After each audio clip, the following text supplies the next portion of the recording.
All right, we're going to make this short and sweet. The upcoming May 20th bout for the lightweight championship of the world, 135 pounds. Vasyl Lomachenko versus Devin Haney. Let's get it. This is going to be a great fight. Yeah, basically straight talk right here. Devin Haney is going to get slapped up. I think he's going to give a good fight for a solid 6 rounds with his jab. And I think he'll have some good distance management. But that's going to kind of go away after round 5. Yeah, basically a man who's trained since he's 4 years old by his father for one goal and one objective is to become undisputed two-time Olympic gold medalist and undisputed champion of the world. That is destiny waiting to happen. There's nothing going to come between this guy and these belts. And you really think, I mean, Devin Haney is a very good caliber fighter, but Devin Haney really, like, this guy was dropped by Mayweather Promotions. He struggled with Jojo Diaz in a few rounds. And a guy who is in Vasyl Lomachenko, a pedigree of boxing that has never been seen inside the ring before with Devin Haney in the professional level. I doubt even amateurs. He's fought many Soviet-style pendulum fighters. And this is the premier grand chess master of Soviet pendulum. And you really think Devin Haney is going to beat Lomachenko? I don't think that's going to happen. I think that this is going to be either a 10th round TKO win for Vasyl Lomachenko, at least dropping him on the canvas once, or a 12-round unanimous decision for Vasyl Lomachenko. I'd be very, very surprised if Devin Haney boxed Lomachenko to a 12-round unanimous decision. I don't see him doing that. The guy doesn't sit into his punches, therefore he doesn't have much power at 135, even though he's got 3.5 inches height, rehydrates to a 15-pound weight advantage, 10-pound weight advantage over Lomachenko, and he's not hurting or dropping these other guys. But he has been opened up inside and been wobbled.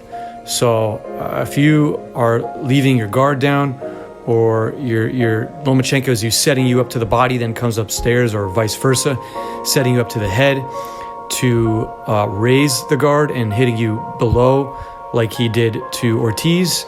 He's just going to be baiting you with feints and setting you up all night long for vicious assault attacks. So mechanically, the boxing styles are different. Devin has a good Philly shell. I just don't think he has a great Philly show. He's nowhere on the caliber of Floyd Mayweather. I even think Tank Davis is a way far superior boxer than Devin Haney. Tank has surprisingly really good defense. That guy can box really well outside of his scary power. It's still unbelievable to me that a guy at that 5'5" frame, maybe 5'6" on a good day, has that power at that size. I mean, that guy has God-given knockout power and athletic talent. I don't see Devin Haney on that level. Devin Haney is a very good boxer. He can barely make 135. After this fight, he's probably going to go up to 140. And he has the likes of Teofimo Lopez and Josh Taylor to deal with. I think Haney could give those guys a good run for his money and probably beat them, but I don't know, man. Those guys have power to baptize you. So that guy better watch out at 140. He does not have the power to keep those guys off of him.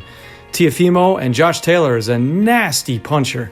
So you better come correct at 140 division. Yeah, I don't know, man. I don't see that division looking good for him either. Devin Haney has had one of the easiest route in boxing history to undisputed champion. George Kambosos did really well, but he does not have the inside game or the mid-range game to understand the fundamentals of American Philly shell boxing at that level. So hats off to George. He beat Teofimo, which was a very interesting, fun fight. Put him on the canvas, but this is a different level of boxing. This is an elite level of boxing. And not just elite, this is a completely raised bar above elite. These are of generational fighting. So Vasyl Lomachenko is a generational talent, 3-weight division champion. And this guy is, this is his 9th or 10th consecutive fight where the opponent is not just bigger, but much bigger in size and weight. And all the haters don't want to give this guy credit for anything he does. They're so jealous of his body of work. And keep in mind, they always kind of just slander back on his 2 losses. All right, now look at his 2 losses. Both of his losses are both on controversial topics and things that happen in the fight. And that's it. None of his losses are clean losses, which tells you that there's either A, corruption, right? Or B, there's something physically wrong with him. So corruption was in the Salido fight. Worst ref ever, basically paid off by Texas State Athletic Commission, gave over 40 low blows, uncalled for, all right? None of them were called, and Lomachenko still beat the crap out of that guy who outweighed him by like 20 pounds, low blowing him. So theoretically, that's a win on the record, all right? So that's a controversial thing that happened. The next controversial thing was, he goes up and fights another bigger guy, right? And he's fighting the guy with a torn shoulder. Didn't throw a punch for 6 rounds. When have you ever watched an entire Lomachenko fight in his entire career of amateurs and professional where he barely threw 3 punches a round, every round? That was his fight for 6 rounds, which tells you he was fighting that guy with 1 arm. I mean, do you not understand that? How do you not see that guy was fighting with 1 arm? Do you hate the man so much that you won't give him any credit for that? It's really, blows my mind. It was insane. He was bobbleheading Teofimo's head like a freaking bobblehead doll with 1 arm. And then he used his other arm when it was hurting. So he pretty much beat that guy with 1 arm. But you still can't give this man his credit. It's unbelievable the amount of hatred that exists in the boxing community. It blows my mind. It comes down to tribalism. But hey, if it's tribalism, my dude's gonna beat your dude. That's straight up. This level of boxing is gonna beat your level of boxing. This side of the world where this boxing came from is gonna beat your boxing. And that's just what it is, man. And people don't like it. They get butthurt. They see what's happening and they don't like it. I wish both men the best of luck. Devin Haney, I wish him great things. Listen, it's very rare that I would ever preach hate for any fighter from any part of the world. It doesn't make sense because if you get in the ring, like myself, you understand there's no reason to hate a boxer you're watching or your opponent standing across from you, because you both have the same amount of respect because you understand what it takes to get into the ring. It's insane. You either have to be extremely gifted and talented, either have to be really extremely poor from a part of the world, or you have to have a screw loose to be in boxing or UFC. One of those 3 or maybe all 3, right? But I've never preached hate on my channel for any boxer. I like American boxers, I like Cuban boxers, I like Mexican boxers, I like Slavic boxers, Soviet boxers, I like boxers from every part of the world. Australia, Wales, South Africa, you name it, Britain, wherever. I don't give a if your skin color is green, purple, brown, black, white, magenta, pink. I don't give a I want to see a good fight. I root for my fighters I like, right? And I want to see a good fight. And I wish every man the best, both in their career and after their career. Because let's face it, in this sport, you got to face CTE, brain damage.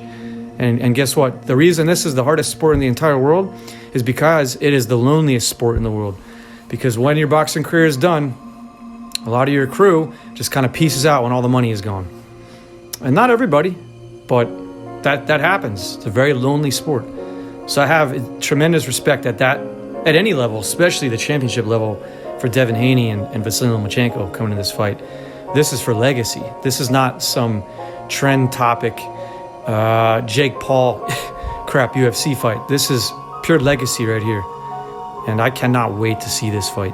And let's talk about heart, and let's talk about toughness, okay? All right.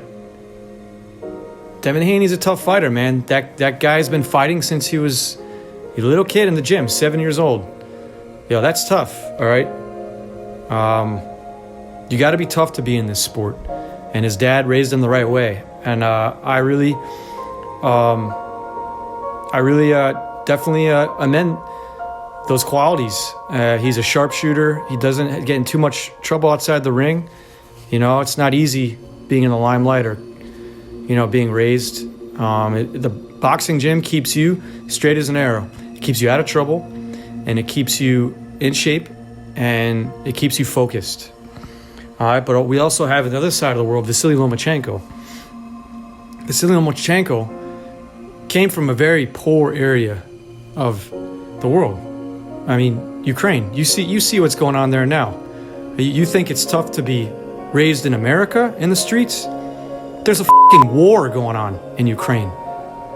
Full-blown war, almost at thermonuclear level war. These guys been fighting for a year in the winter in like negative 10-degree weather every day. I know I'm not that tough. I don't think there's anybody over here in America that's tough enough to do that. And then Lomachenko leaves boxing, goes out to join the National Guard of Ukraine on patrol with a weapon. Are you that tough? I don't think so. I don't think Devin Haney's that tough. You know, you get killed.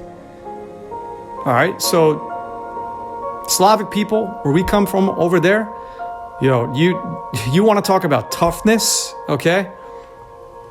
This is a level that we as Americans don't understand, all right? Your entire country is being invaded, all right? Your house is being bombed. All right, we have no idea what that's like. I doubt we'll have any idea what that's ever like.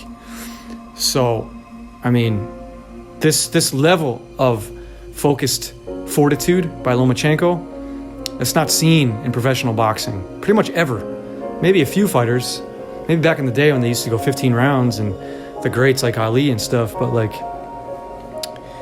this is a different level of focused and heart and determination by both of these guys, Usyk and Lomachenko. You see how much love they have for their country. Do you really think this guy is not going to give everything he has in the tank, literally everything, to make his dream become true that night on May 20th? All right, this guy is on a level of toughness that, you know, mental toughness. So that's a huge factor in this fight.